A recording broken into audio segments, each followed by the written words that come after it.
What's up, everyone? Been a long time, I know, but I promise Cable and I will be back here soon. It's been difficult with our schedules, work and vacations going on around here. So we'll come back and do some more content for you and introduce you to some of our friends too, and get them on the podcast and let them make fools of themselves. But in the meantime, I wanted to come at you with another breakdown. We're going to talk about another conservative on the Hill rising, and this one's probably probably not most nefarious, but second most nefarious, second only to Ines Stepman. So today, I want to talk about Amber Athey, and the reason being, it gives me the opportunity to talk about the difference between being someone that simply doesn't, if you're someone that doesn't agree with a social progressive position, or you just have some concerns about it. That's one side of the equation. But there's a difference between that and being a bigot, right? And Amber is a bigot, and she is a veiled one, which I will describe here in a bit. But before I get into all that, and before you get into like your thoughts and feelings about me using that word, promise me you'll give me an opportunity to at least make an opening case about bigotry. So if you give me an opportunity to make that case, at the end of the show, you'll know how I know for certain that she is one. But before I get to that, I'm going to make a separate statement about something, okay? It's crazy to me how we live in a world in which we can falsely call groups of people pedos, groomers, shills, grifters, libtards, communists, and I mean that not in, this person is actually a communist, but like a communist is a pejorative, which is commonly used, especially around here, and full out anti-American, and just pretty much anything. But you can't call a bigot a bigot. And I've seen a lot of lefties fall into this same trap. A progressive can go on TV, Fox News or whatever other TV spot, even on CNN and MSNBC, and they could go on there and make the case for like Medicare for all, and instantly be called Hitler, because people are so uneducated about what Hitler actually believed that they thought like Hitler is a socialist. Like, he's not. Nazi isn't short for socialist, and is not short for National Socialist, which is a common thought. Nazis actually hated communists and they hated socialists. Okay, Nazi actually is short for National, which is German for national. So these people were extreme nationals. Okay, had nothing to do with socialism, and they weren't even. So, if you bring up like real Nazi thoughts, such as like antagonism towards the trans community or any other sorts of bigotry, you're not allowed to call it Nazi-esque. Okay, you can't say it's bigotry. If you do, all sorts of alarms go off. Okay, Hillary Clinton, in all of her stupidity and arrogance, said one true thing in her entire life when she said that thing about there being a small section of deplorables that exist in America. And like, that's demonstrably true, but she can't say that. And when she did, people lost their minds. Meanwhile, you have people like Marjorie Taylor Greene that said the entire Democrat Party was a party of pedophiles, and no one said shit, right? Look, and also, look, if you want to say that it's different because Hillary was running for president and Marjorie is just a Congress member, I see your point, but if you think that matters, you'd be wrong. If she was running for president or whatever, they wouldn't say anything. Right? You're not allowed to talk that way about right wingers, but you can say that about people that are lefties or people ostensibly on the left, such as like Hillary Clinton, because she's not a lefty, she's a corporate Democrat, but she's left of right, which is enough to make it open season for people like her.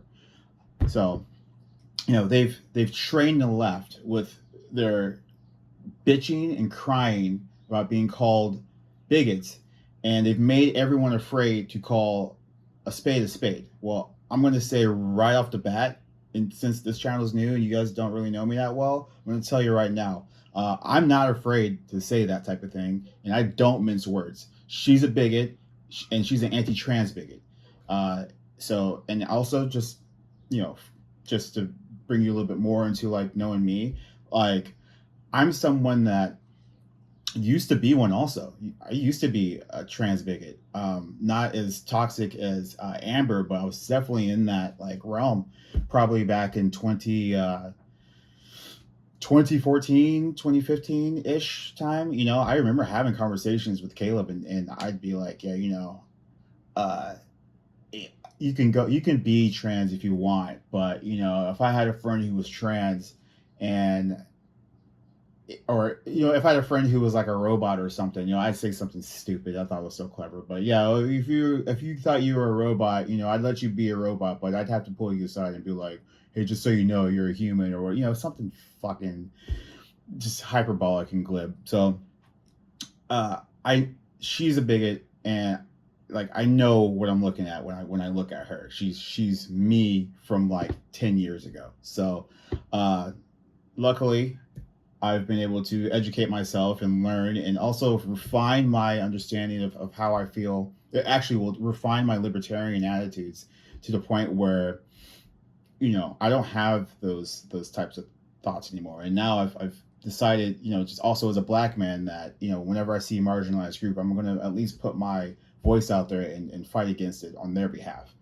So, yeah. So, with that being said, let's talk about some definitions regarding this topic. Okay, first off, let's talk about what isn't bigotry. Okay, so what isn't bigotry is simply having questions or reserves regarding the trans community. Okay, if you're a person that isn't quite sure about what's going on, or like you haven't had a chance to really ingest all the facts, you're a busy person, you're running a household, you're working, paying bills, or generally just staying afloat, which is a lot of people are just like too busy with their own lives to even care about this thing beyond whatever's coming into them via just like their friends, or maybe they'll hear something on the news or whatever.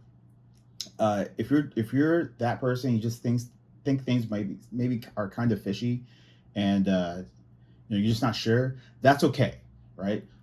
This stuff is new, or it's new at least in being so publicly and ferociously debated, and it's misunderstood. There's a lot of things that people don't know. There's a lot of emotions around this topic, and all the false information and outrage makes it hard to make heads or tails of the situation. So if you're that type of person, like I'm not mad at that, and you shouldn't feel ashamed for not necessarily being on this side of the equation. Especially right now, right? So, and I'll, even beyond that, like Caleb and I recently admitted that in a previous video that not everything in the pro-trans argument is tightly well reasoned. Okay, certainly there's going to be some compromises as we move forward with this debate, and there's going to be some things that probably aren't going to go the way of the pro-trans movement. Off the top of my head, just thinking about like trans people in sports, there's going to have to be some compromise there, I think, but we'll see how that goes. But as long as you come to this topic with a willingness to learn it and accept versus demonize and marginalize, right? If you come in to this topic with an understanding that regardless of what side you eventually end up on, you're dealing with human beings, and they're due certain human rights by virtue of just being Americans. Okay, if you want to come at this with respect and humility, you're going to be clear of being a bigot. So you should be safe, right? Now, what is bigotry? Okay, well, Tucker Carlson. Bigotry, simply put, is hatred and antagonism towards a group of people, usually for their immutable characteristics. Bigotry isn't really a threshold crossed with like mere thoughts or jokes. It's more of an attitude and an action sort of thing. So it's one thing to like make a joke about, black people being ghetto or something like that. Especially if it's funny. Fine. Black people aren't immune to being joked about, but it's another to get like for real pissed off at or look down your nose at black people, especially black people you don't even know, or don't care to know. So bigotry can manifest itself in many ways, but they all fit under one of two conferences. Okay, conference one is simply overt bigotry, right? There isn't much to say about that one. It's the easiest to spot. We're talking about the out and proud bigot, not trying to fool anyone, not ashamed of their hatred. Like, oh, I hate this group of people because they're not like us, right? They are a monolith and they believe in like this, and they believe or they act like that, and they can't be trusted. Like evil is in their DNA. That's a very common sort of like attitude of your overt bigot. Just like they're them, we're us, they're evil, we're good. End the story. Okay, there's nothing hidden with that, right? Conference two is veiled bigotry.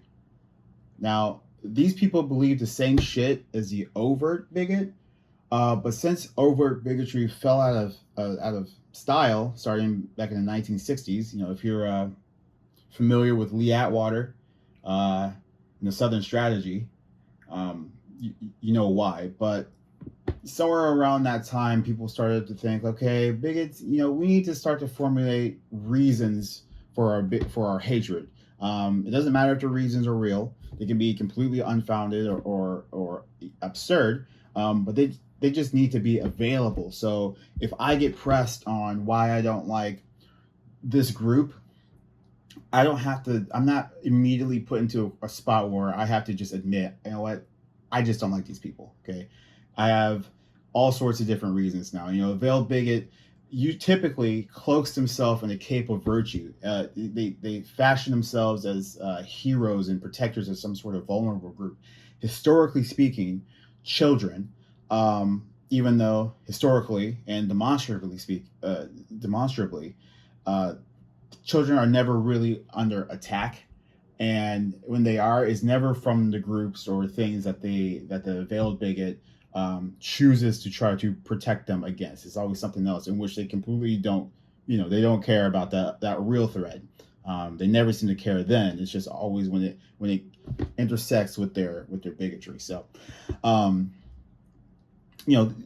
a veiled bigot comes with like an undeniable noble cause, complete with talking points that outline their concerns, even though they're not usually based in true objective reality. And if they're really good, they'll come with a pack of like misframed statistics that support their fears. So that's veiled bigots are harder to spot, but if you've been around and you've seen this over and over, you start to kind of pick up on how they maneuver around. Okay.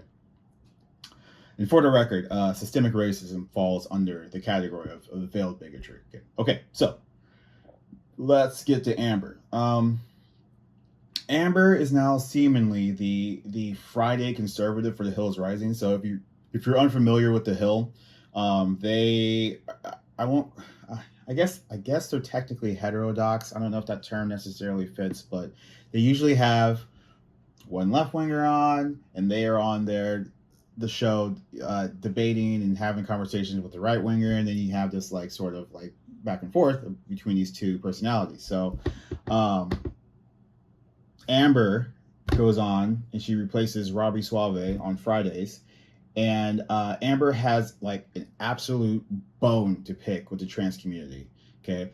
Nearly every segment she does, she either touches on how the trans community is bullshit, or she makes a comment on how the left forces everyone to play along with fantasies, which is a common retort by anti-trans people claiming that switching sexes and genders can be a fairy tale. And the irony of that sentiment will be made clear towards the end of the video. But she's on here with Jessica Burbank, who is someone I recognize from the Young Turks and their satellite channels. And I'm glad to see her branch out, but my goodness, Jessica, like she plays far too nice with Amber. Like Amber comes on every Friday looking to spew hate with a smile on her face. And Jessica, who I consider to be very smart, incisive, uh, and well spoken, rarely takes on the fight. Now, I don't know if the producers make them play nice or if Jessica's just trying to get through the day, but she's got to smack this stuff down, man. Like, I've seen her go hard on on all sorts of like right wing lunacies, and like she's not it's not beyond her to really like cut through the shit. I think on Rising she does in a very sneaky way, which I'll outline a little bit here. But like, I think she's got cause to kind of like mush Amber's face in a lot of shit, but she doesn't do it. And to be, I mean, personally, I think Jessica just has a really good weed dealer, so which is good for her. But yeah, I think she could go on here and go harder. But anyway, here they're on talking about Joe Biden making some innocuous platitude about trans kids being everyone's kids. But Amber's going to take the moment to once again put out her disdain for the trans community. So let's go ahead and get this started.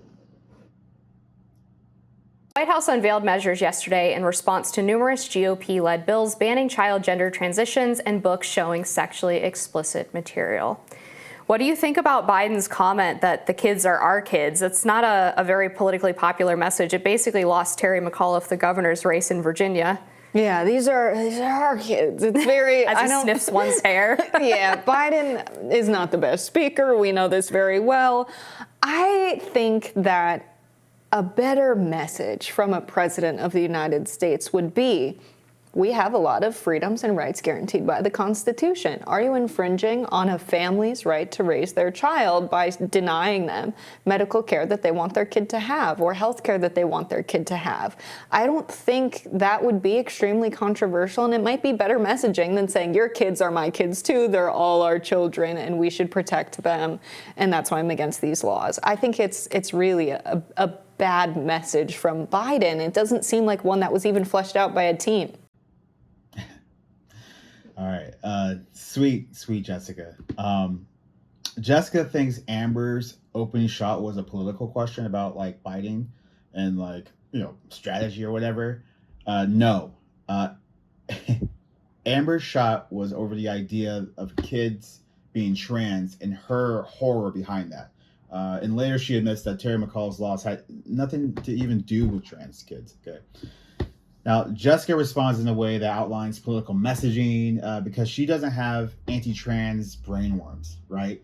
She's actually a serious person who actually has serious thoughts on politics, okay? The problem, though, unfortunately, is that what Jessica isn't realizing is that she is talking to someone who does have brainworms, okay? Amber, of course, isn't going to mind the political analysis, but she's more concerned about the culture aspect, which is another bigot euphemism. And she's not really worried about Biden's messaging or his delivery or the political outcomes of what he's saying. Yeah, it's not good. Your message would definitely probably be more palatable to a lot of people who are not as aggressive on the trans stuff as maybe I am or other conservatives are. But this is like constant messaging from the Democrats that I don't understand why they keep saying it. I mean, Terry McAuliffe saying that parents shouldn't decide what kids learn in school. You have Biden saying these are our kids. I think Karine Jean-Pierre said something similar in a recent press briefing at the White House. And there's a difference between saying that people should be able to have help from the community that they choose to help raise their kids, right? It definitely is a community effort in some cases to help raise kids, whether that's your extended family helping you out, daycare, etc. But the idea that the government owns kids is a fundamentally creepy concept for most Americans, and they don't want people like Joe Biden or other members of the Biden administration having so much say in their decisions related to their child. Okay. Amber knows damn well that's not what Biden was saying and she admits, like I said, that Terry's loss was circulated around education, which should be another topic that we could dive into in the future. But the the government isn't saying they own kids. Okay. Now my gut is telling me that Amber just had to roll with Jessica, with what Jessica said, because Jessica didn't really go in the expected direction. So she like comes up with this weirdo response of like, well, the government's saying they own kids, which is obviously not what they were trying to say. Yeah, I think that's exactly why some families don't like these bills. I don't think it should be a problem. If there's a family, they're raising a child, and the child says to them, I think maybe this should be a part of it, that it's definitely coming from the child, which I can't imagine a scenario where there's ever a parent that says we're going to go through a gender transition where the child themselves doesn't want it. So this is a sneaky, excellent point by Jessica, and one that I've made to multiple people more times than I like to recount. Okay, terms like groomer are thrown out with the intention of framing a transitioning kid as a kid that was pushed into being trans by an authoritative force, thus supporting the idea that not only do we need to like protect these kids from, transitioning or whatever, but we need to protect them from evil adult trans people and the ideology or its tangents, such as drag queens. Okay, now the reality is these kids know from a very young age things aren't quite fitting into the boxes that society has spent all of their lives reinforcing on them. Okay, understanding this dynamic undercuts a huge pillar of the anti-trans position, and you'll notice Amber isn't really going to respond to that when it's her time to chime in. In fact, she's going to completely ignore all of that and continue with her talking points. However, a minor can't make big medical decisions like that for themselves in the eyes of the law. The parent needs to be involved. That makes sense. I think there should be nothing wrong with putting a child on puberty blockers if they feel that they don't identify with their sex assigned at birth. There might be some families who say, I'm really against that. I think even if I have a child who says to me that they don't feel like they identify with their sex assigned at birth, I will not be pursuing any kind of gender affirming care or gender transition care from a healthcare professional. We're not going to be doing any of that. Okay, that's your right as a parent. Do I agree with it? Would I do it for my own child? No, but it's your right as a parent. I think that's fair. And to pass laws that deny people from getting that care for their child, I think is an overstep of government. All right. Beautiful commentary from Jessica there. At the end of the day, the decision to go down this path is a family matter. Under the guidance, of course, and advisement of at least a doctor, but really any and all physical and mental health experts. Okay. Now, Jessica lays out the freedom angle to the pro-trans position, which is by far the strongest angle. Okay. And it's one that I tend to argue from whenever I'm talking to my conservative friends and family. Oh, well, I think your position is much more reasonable than a lot of the left, which has actually taken children away from parents who refuse to do what's called gender affirming treatments or child sex transitions. Okay. All right. Two things. I have never seen a news segment in which a parent lost the child or was threatened with losing the child due to simply not allowing that child to pursue hormone therapy. Now, I've seen stories in which a parent has lost custody through divorce battles, and the kid stays with the more trans-safe parent, the parent that isn't making them feel unsafe and harassing them on a daily basis. I've seen that. I've seen kids wanting to emancipate themselves from parents over trans disagreements. But typically, those kids are usually around the age of 18, certainly not like, the idea that Amber's trying to put out is that these are like 8-year-olds being whisked away. Okay, but I've seen no stories that suggest that the state found out that a child wasn't given hormone therapy, and as a result, the state comes to the house, uncalled, of course, kicks in the door, strips the child away, and whisks them away, like in the middle of the night, which is the picture Amber's wanting to paint here. Okay, now the real picture is the exact opposite. There's no law in California or Ohio or any state really that says to charge people with a crime and take their kid away if they don't let their kids get hormone therapy. However, in states like Texas the largest of the other 20 states that have made laws like this.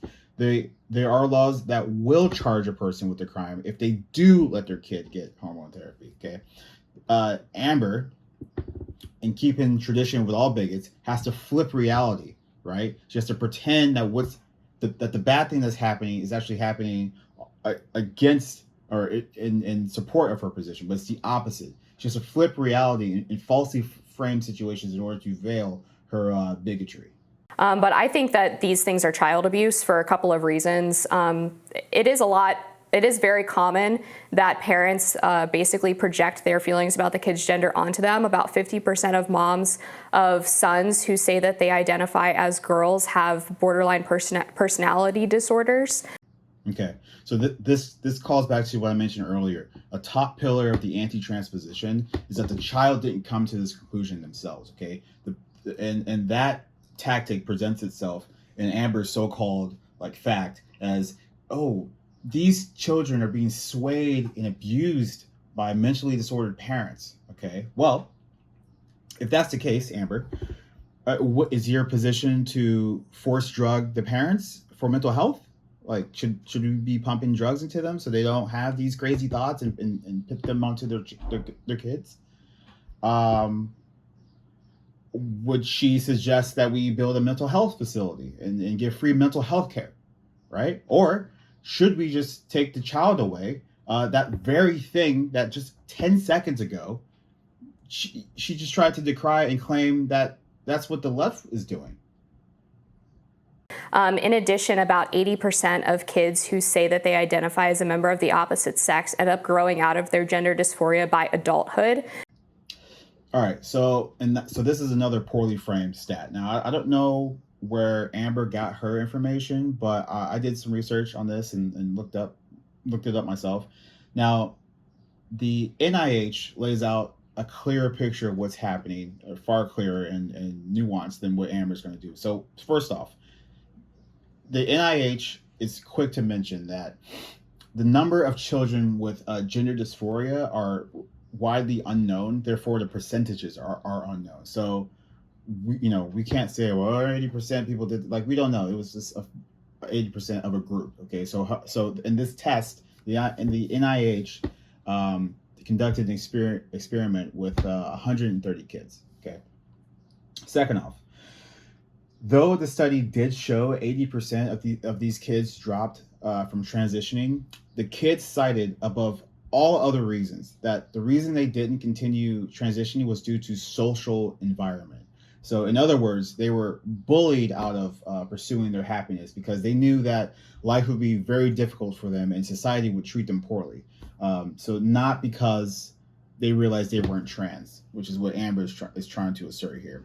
And lastly, just an aside, the study also showed that most of that 80% went on to be what they refer to as non-heterosexual, which I don't know what that is, but it seems like some sort of like sexual purgatory. So like I said, Amber would have you believe that, they simply saw the light and they grew out of being trans and they went back to being gender and sexually normative after their experience, which is not the case. So if we put them on this medication that has long-lasting, irreversible consequences. Okay, so at all the things that Amber has been saying, this is the only one that has like a little bit of a tooth, right? Like not teeth, which it's got a little tooth of truth to it. Even though she still frames it like a buffoon. So while most of the effects of hormone therapy are reversible, some of them aren't 100% reversible. And that all depends on how long your person has been using those drugs. Okay, now, specifically speaking on fertility, which is a common thing brought up in these conversations, more research is needed, specifically because researchers aren't sure what prolonged use will do to a person. Okay, and so what I mean by that is, we've been using puberty blockers for decades, and typically they're used to stop or slow early puberty and say, like, if you got like an 8-year-old and she's like growing breasts too soon, you want to like tamp it down.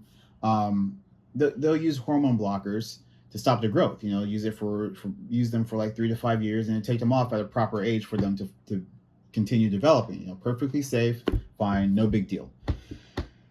Clearly, with a transitioning kid, they're not going to just use those drugs for 3 to 5 years. It'd easily be double, if not indefinite. So there's some unknowns there regarding fertility on prolonged use. Ones that even I have questions on. I would love to know, is this good? We don't want them to lose their ability to have kids if that's what they want to do in the future.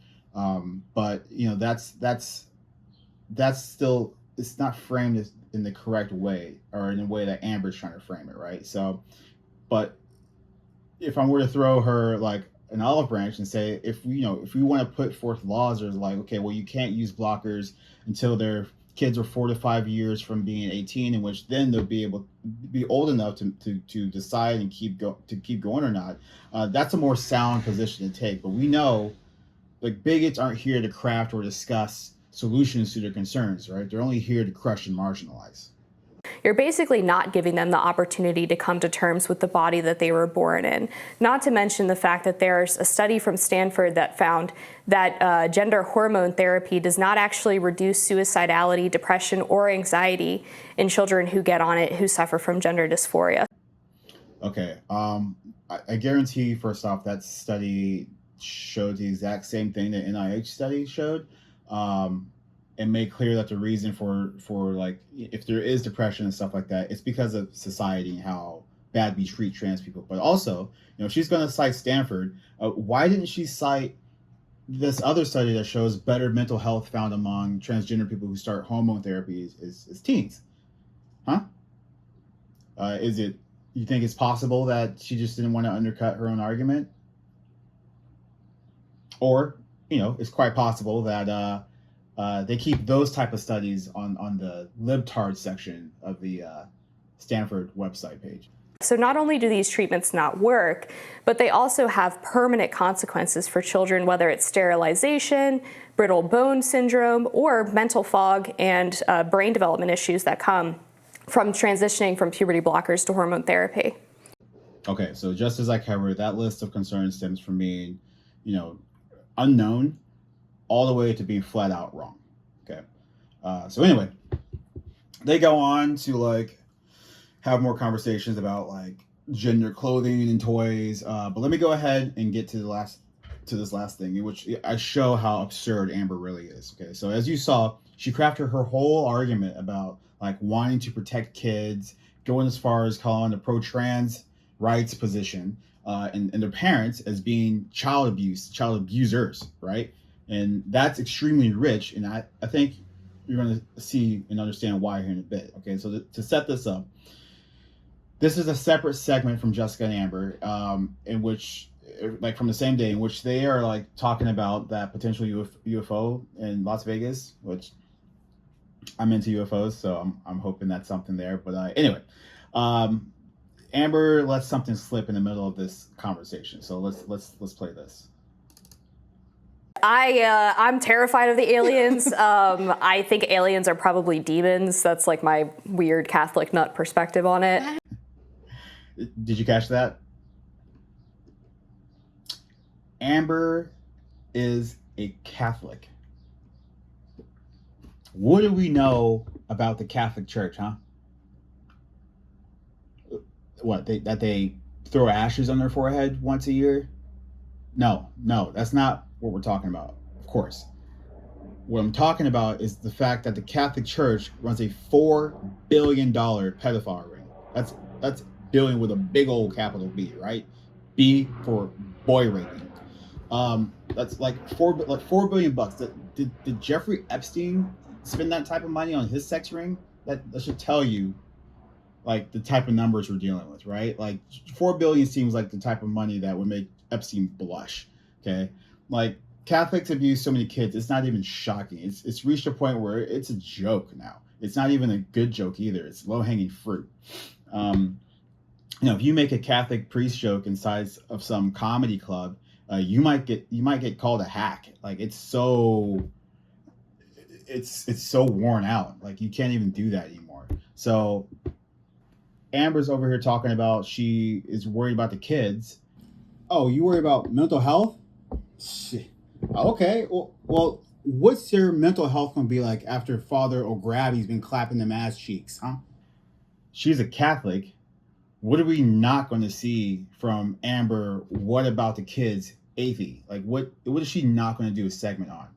She's not going to do a segment on the church. She's not going to leave the church. And you know why?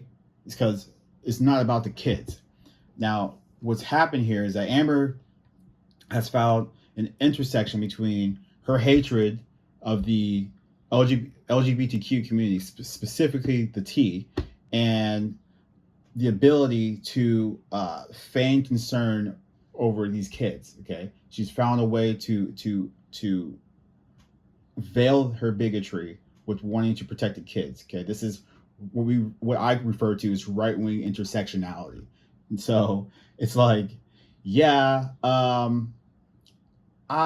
want to protect these kids from learning about the history of racism in this country in their schools. Okay, and like, we're gonna do everything to protect these kids here, but I won't protect that same kid from starving, in that same school, because I don't want to guarantee a free school meal. Like, this is how you can spot, that bigotry. It's like, oh, you care so much about the kids here, but you don't want to do anything for them over here. Like, we care about these kids. We're talking about these kids' medical, safety. I want to make sure kids aren't being castrated in hospitals, but I'm not going to give them like free health care. Like, they can die of leukemia for all I care. I don't give a shit, but they don't mess with their hormones. So it's like, okay, we see what's going on here. Your goal is to, with the history thing, your goal is to whitewash history. Your excuse is to use the kids in their protection. Okay. This is why you never see a right winger directly propose something that goes directly towards like helping kids. Like, they're not going to put forth a bill to get rid of homelessness or hunger. That's not how they operate. You need to do something roundabout. That way you can gather up and marginalize a group of people while you're protecting kids. Okay. Now, the Catholic Church has spent billions over generations raping kids, but Amber is going to sit there and be worried about trans kids and what their families are doing in the privacy of their own lives. Okay, she frames her anti-trans position as someone that lives in reality. Okay, now let me tell you this: don't ever let a Catholic tell you they're worried about kids, and don't ever let a religious person tell you they deal in reality. That's absurd for obvious reasons. As I get on my atheist tip. So if you are a Catholic and you tithe at a Catholic church, you should know that a portion of your money goes towards protecting the pedophile. And if you continue to tithe at a Catholic church, knowing this, seeing this video, you're complicit, period. There's plenty of other non-child raping denominations of the Christian faith. You don't need to be a Catholic. You can be a different religion and cleanse your soul through other means that support financially the systemic raping of children. So one last thing on Amber. I just want to show you this. Isn't that the most on-brand thing you've ever seen? I have a strong feeling that Amber's anti-LGBTQ thing is not new at all. And like, she's going to pretend, oh, it's just for the kids. Like, we know what you are. I know what you are. Okay. And to be fair though, she did respond to this tweet and has apologized, but as we know, she's not sorry about these tweets. She thought it was clever as hell when she wrote it out. And, she put it out to the world to see. So she, this wasn't an accident. She's just sorry she got caught. And like, I don't know this, but I'm pretty sure Amber is the type to like blame cancel culture for her own bigotry or whatever. So that's all about that. If you have any comments, or if you feel like I was too harsh on her, or you want to defend her or whatever, go ahead and comment below. And we're gonna get back to making more content for the broader podcast. So I'm excited to start making more of that and putting it out to the world for you. So thank you. Bye.